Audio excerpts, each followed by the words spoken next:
Welcome to Our Girl Relationships.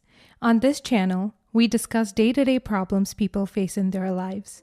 Let's start with the video. On a very random Tuesday morning, I had just been done putting a breakfast together for my 6-year-old son and 4-year-old daughter when my phone rang announcing a conversation that was about to derail the events that took place in my life throughout the following few months.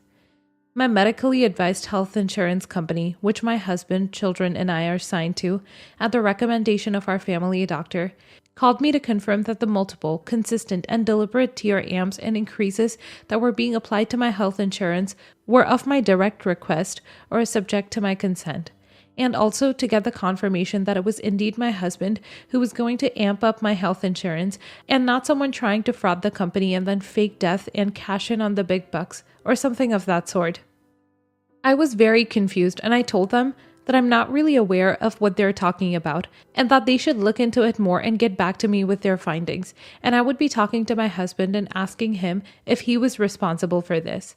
My husband had been staying the past few nights at my in-laws' house because my mother-in-law's health is declining rapidly because of her entangled medical conditions, and he's being a good son that is fully present for her during her times of hardship and what could very well be her last days on earth. For clarification, my mother-in-law is one of the most loving people I've ever met, and I've been mothered by her from the moment I walked into her house.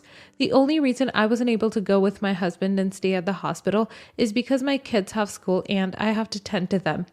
We visit everyone at the hospital every evening, but I'm mostly responsible for staying with them and away from my mother-in-law. I tried calling him on his phone multiple times and to no avail. I realized that he was probably unable to pick up because of bad service or because he was occupied with his mom. I thought to myself that it could probably wait till the evening before I was suddenly struck by the strangeness of what was going on. I can't believe I was about to let something so serious slide like it's an average conversation. Nevertheless, I needed to confirm whether this was of his doing or not. I also have to get back to the company with their answer. So if there was anyone trying to fraud my husband and I's identity or something was wrong with the system or worst case scenario, my husband was actually trying to amp up my health insurance without informing me or even discussing it with me. I opened his computer and dug into his emails and scrolled to the past few days' draft and sent emails, and quickly realized that there were a lot of emails going back and forth between my husband and our family doctor. Now, what was suspicious about the emails wasn't the fact that they were sent or received or anything. I wouldn't have checked them had they not been deleted from the inbox, but marked as family info, therefore only being present in the marked files. I found that extremely strange and I couldn't help my curiosity, which led me to open them up and check their contents. I then noticed that my RAN name up and down like most of the conversations that took place revolved around it, or rather the person it belongs to. What I realized then altered the course of many things. The emails insinuated that my husband had taken my children's DNA, as well as mine and his, and had them genetically tested by our family doctor, who ended up concluding that I was genetically receptive to plenty of predispositions to lethal and disability-causing diseases, and that was possibly the reasoning as to why there's a lot of family members from my side that have passed away at very young ages in unexplainable ways. I cannot describe to you the feeling of betrayal and disappointment I felt when I realized the gravity of what was happening. To an extent, my husband had amped up my health insurance upon the realization that I was genetically apt to diseases that would take my life sooner than normal and had relied on my early death to subside his financial greed. I don't know what to make of the emails that I was reading, and I immediately called my mother to have an external confirmation that I wasn't just being overly paranoid. I felt alone all of a sudden and felt as though my husband was a stranger to me. The only thing I could think of was all those women whose husbands went broke and basically invested in cranking up their health insurance and then killed them heartlessly. The ones I hear about from crime shows and even true crime. One more thing that I failed to mention was that I have type 2 bipolar disorder, which leads me to become very paranoid and extreme in the actions that I take when I'm undergoing emotional stress. And one might say that at that point, I was going through the epitome of emotional stress. I didn't find it within me to call him again or try to ask for an explanation because everything was laid out in front of me. I can't tell if it was going to rely purely on my predisposition to die early or if he would one day take matters into his own hands to get the money he put in out of my health insurance or not. I wasn't planning to stick around until I found out, so I packed some clothes for myself and my kids and booked plane tickets to go to my mother's home abroad. Now, thinking back at it, it was extremely impulsive, but I can't describe to you the sheer panic my body went into when pieces started clicking and things he was saying that were previously normal started taking a dark shade of murder. My kids' school called me and I informed them that there was an emergency that made us fly out of the country. One more thing that I couldn't shake off my mind was my mother-in-law who could possibly die while I'm far away, and I'd end up being consumed by guilt and melancholy whenever I remember her, regardless of how this ends. I called my lawyer asking him to create the divorce files on my behalf. I can't really tell where I want to go with this, or if I'm even exaggerating. Whatever it is, one thing's for sure. My husband has been amping up my health insurance for a good few months after actively seeking out how prone I was to unexpected early death. Never not one mentioning things that put me on guard, all while talking back and forth with our family doctor that was essentially confirming to him that he'll benefit handsomely should I die with my health insurance well fed. Not only will this be something I can never forget, but this is surely to traumatize my kids and me even more than I already was. Not the a-hole. What a story.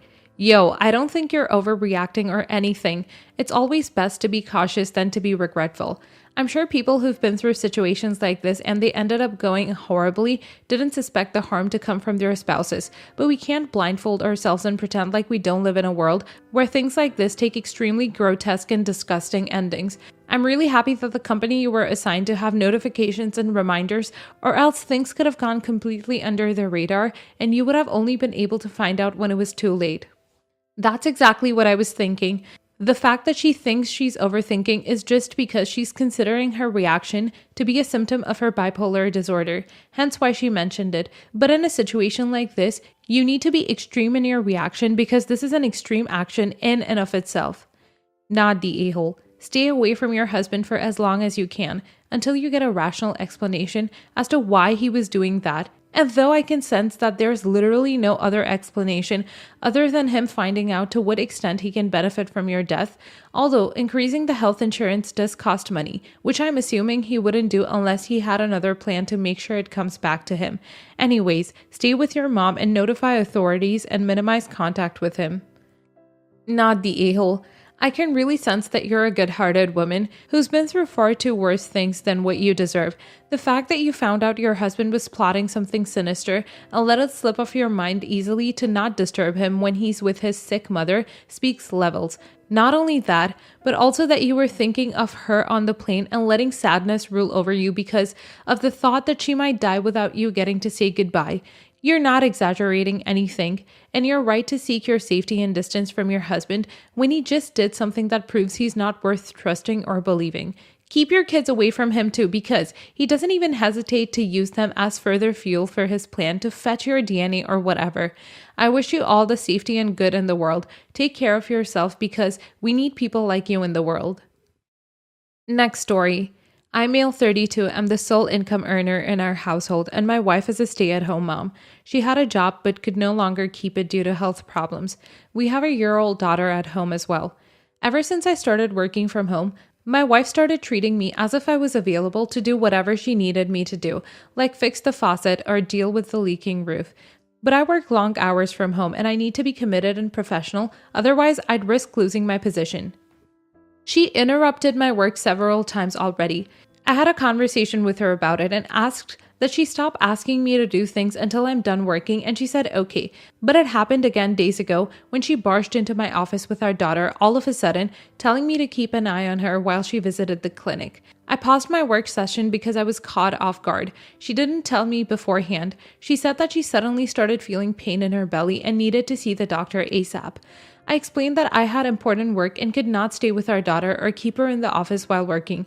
She said she won't be long, but I urged her to call her sister and let her come stay with our daughter.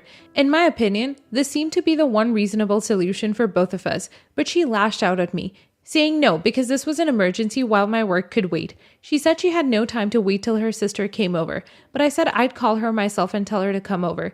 I even suggested I pay her, and all my wife had to do was wait a few minutes till her sister arrived.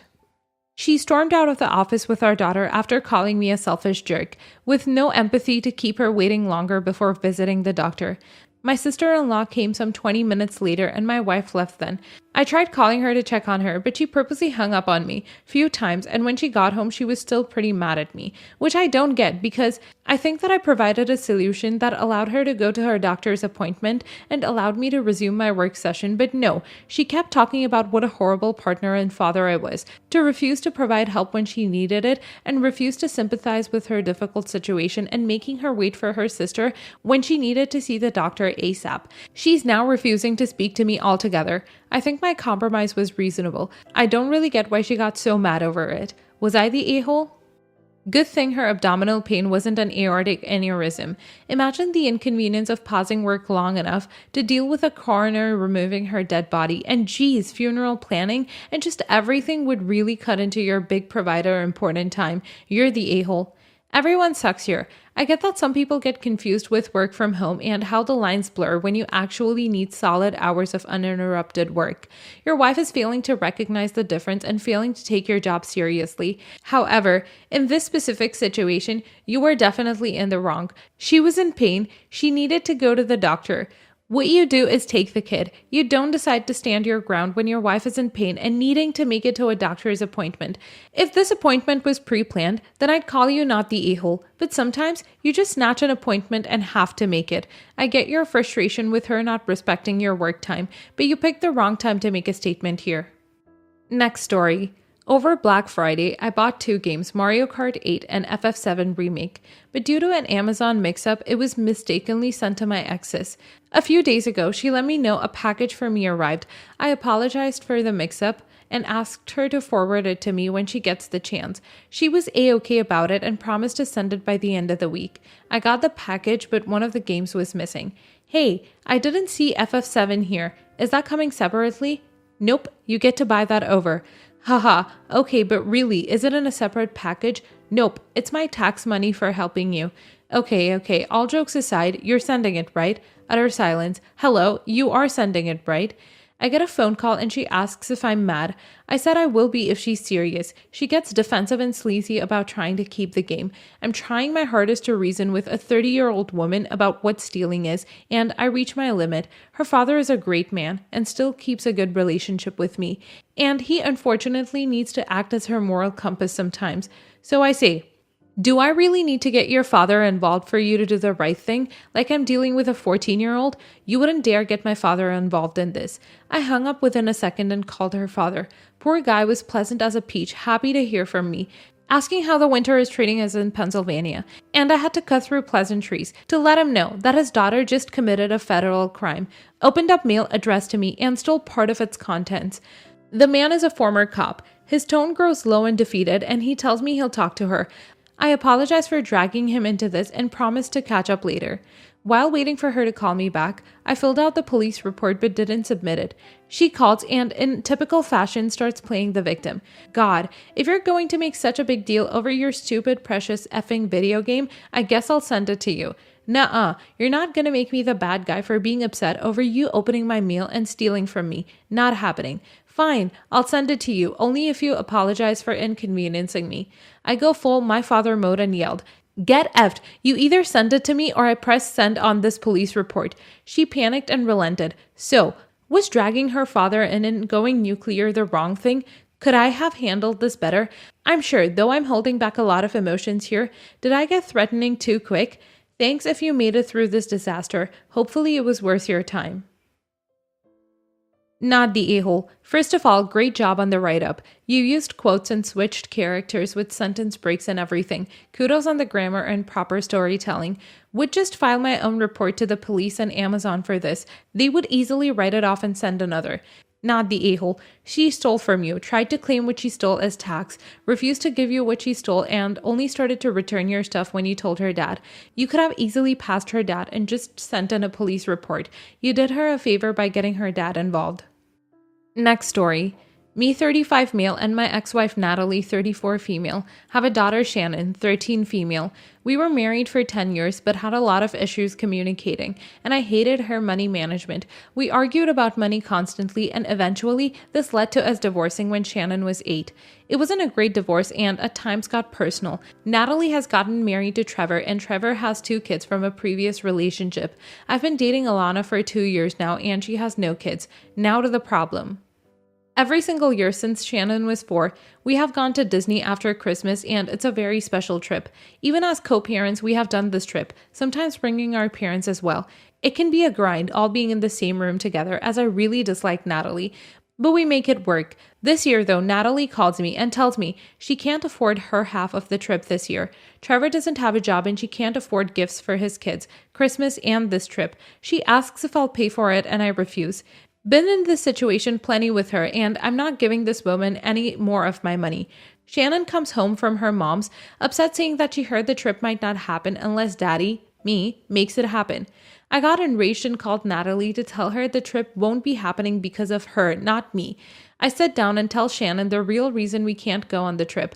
I offer her the chance to start a new tradition and we can do something closer to home and suggest skiing or maybe an indoor water park. She's incredibly upset but understood. But when she went back to her mom's, I guess she yelled at her mom and accused her of ruining Christmas, etc. Shannon has now asked to stay at my place for the time being. My ex is saying I turned our daughter against her, and I've gotten calls from my ex-in-laws calling me an a-hole, but my family thinks I did nothing wrong. Am I the a-hole? Everyone sucks here. You are both acting like kids. Stop putting your child between your fights. Edit. First, when I read it, there was a lot of info about the ex and it sounded very petty. Later, he added comments with more info and it sounded that original poster handled the situation good, if it is as he said. But OP will get the everyone sucks here verdict from me. The kid is mad and thinks Christmas is ruined because mom is poor and can't take her to Disneyland. You guys have raised a spoiled kid, honestly, and now you're reaping what you guys have sown. This time, it's the mother that can't pay. Next time, it might be you, OP. Everyone sucks here. Your ex should not have thrown it on you to fix this problem. And both of you, your daughter at age 13 is old enough to understand that an annual Disney trip is an incredible luxury, not an entitlement, and that sometimes things happen in life that mean you have to scale back. It is not okay that she yelled at her mom for ruining Christmas, no matter how much you might feel your ex deserves it.